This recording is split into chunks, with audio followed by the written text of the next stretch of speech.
Si vous avez un site WordPress, vous devez faire des sauvegardes de manière régulière. Mais comment le faire? Eh ben, vous pouvez le faire avec un plugin qui est gratuit. C'est ce qu'on va voir dans cette vidéo. C'est un extrait de ma formation sur WordPress. C'est une formation qui vous permet de créer votre site web simplement et rapidement avec WordPress. C'est une formation qui est idéale pour débutants. Comme vous allez voir dans cette vidéo qui est extraite de cette formation, eh ben, en fait, n'importe qui peut vraiment mettre ça en place, des sauvegardes. Si ça vous intéresse de tester cette formation, eh ben, n'hésitez pas à regarder toute la vidéo parce que vous avez déjà regardé un extrait de cette formation avec ce thème des sauvegardes sur WordPress. Mais si vous voulez vraiment en savoir plus, tester un peu plus que juste cette vidéo, eh ben, sachez que c'est possible. Je vous ai mis le lien en description. Mais là, tout de suite, je vous laisse avec la suite de la vidéo où vous allez voir comment mettre en place ces sauvegardes avec ce plugin qui est totalement gratuit. Quand on a un problème avec un site web, le mieux c'est d'avoir une sauvegarde. Et pour avoir des sauvegardes, eh ben, il faut les mettre en place. Et c'est ce qu'on va voir dans cette vidéo. Pour le faire, en fait, on va utiliser une extension. Et oui, encore une fois, c'est les extensions qui nous permettent de faire pas mal de choses. Et c'est donc l'extension, on va aller dans Ajouter et on va appuyer sur WordPress Vivid. On va chercher WordPress Vivid, voilà, c'est bien ça. WordPress Vivid Backup, si jamais vous le trouvez pas, vous tapez bien ça. Oups, Backup. Voilà, et en fait c'est cette extension qui est ici. Donc on va l'installer déjà. Et puis on va activer l'extension. Et du coup, ce qu'on peut faire à ce stade, c'est déjà d'aller dans stockage à distance et de choisir en fait ce qu'on va voir comme stockage à distance. Là, je vais choisir Google Drive. En fait, si vous avez un compte Gmail, vous pouvez le faire. On fait authentifier avec Google Drive. On choisit le compte où on se connecte sur le compte qu'on veut. On fait continuer. Et puis, en fait, comme ça, c'est authentifié. On se connecte à nouveau. Là, ça m'a déconnecté. Je me connecte. Hop. Et puis, du coup, on peut sélectionner un nom pour vous aider à identifier le stockage si vous avez plusieurs stockages à distance connectés. Donc là, je vais mettre sauvegarde WordPress. À vous de mettre, vous pouvez mettre le nom de votre site. Et du coup, toutes les sauvegardes dans ce répertoire, très bien. Hop, je fais Add Now. Et donc voilà, j'ai ma sauvegarde de WordPress. Et du coup, là, ce que je peux faire, déjà en fait, je peux sauvegarder en local ou je peux envoyer tout de suite une sauvegarde à distance, par exemple du site.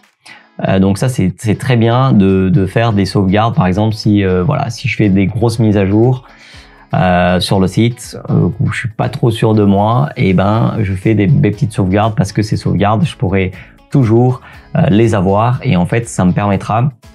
Par exemple, là, en fait, je peux exporter et importer. Donc, c'est le même. On va mettre en place ce plugin. Si jamais le site, voilà, et on a tout perdu, et ben en fait, on reprend de la base WordPress. La première chose qu'on fait, c'est qu'on met en place ce plugin WordPress Vivid Backup. On va dans exporter et importer et on importe tous les fichiers et du coup, votre site, il se met en place à nouveau. Donc, c'est comme ça qu'on fait.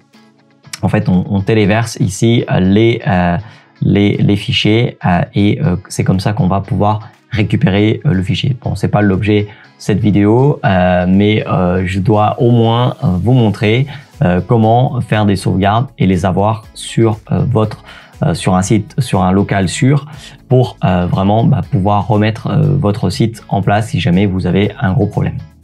Donc là, déjà on peut faire ça, mais ce qu'on peut surtout faire, c'est qu'on va on va planifier des sauvegardes. Activer la planification des sauvegardes. On va les faire chaque jour ou toutes les 2 heures. Je conseille de les faire très régulièrement, chaque jour minimum. Donc on va tout faire, base de données plus fichiers, on fait vraiment tout. On fait pas juste les fichiers et uniquement la base de données, on fait vraiment tout.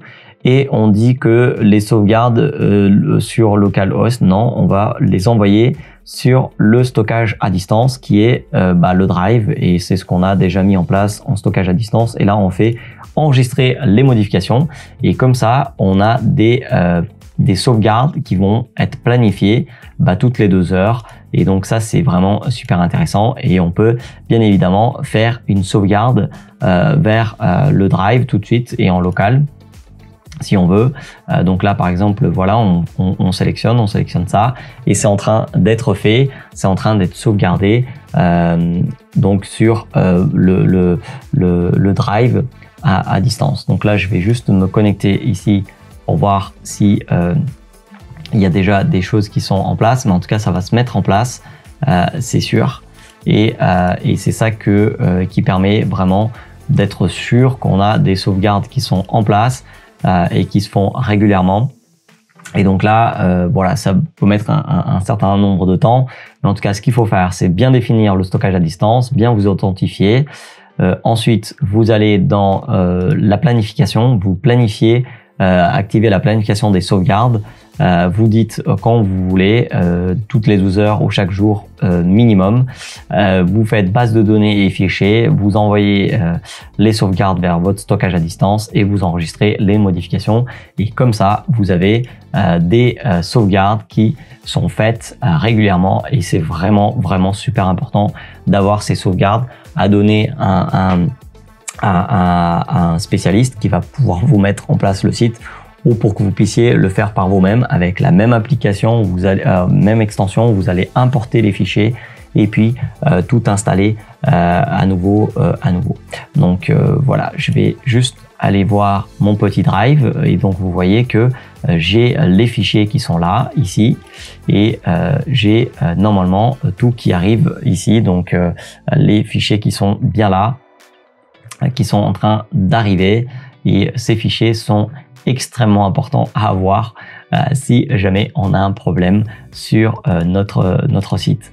Donc voilà, ils sont là, et à chaque fois je vais avoir des fichiers qui vont arriver ici chaque jour à nouveau, et du coup c'est vraiment super important de bien installer cette extension pour faire des sauvegardes de manière régulière. J'espère que vous avez apprécié cette vidéo, qu'elle va vraiment vous aider à mettre en place des sauvegardes de manière régulière pour votre site WordPress. Et si vous cherchez une formation WordPress pour créer votre site de A à Z, n'hésitez surtout pas à cliquer sur la vidéo qui s'affiche juste par ici. Cette vidéo va vous présenter ma formation, et si vous voulez en savoir plus, vous pouvez vraiment tester cette formation. Je vous explique tout ça dans cette vidéo.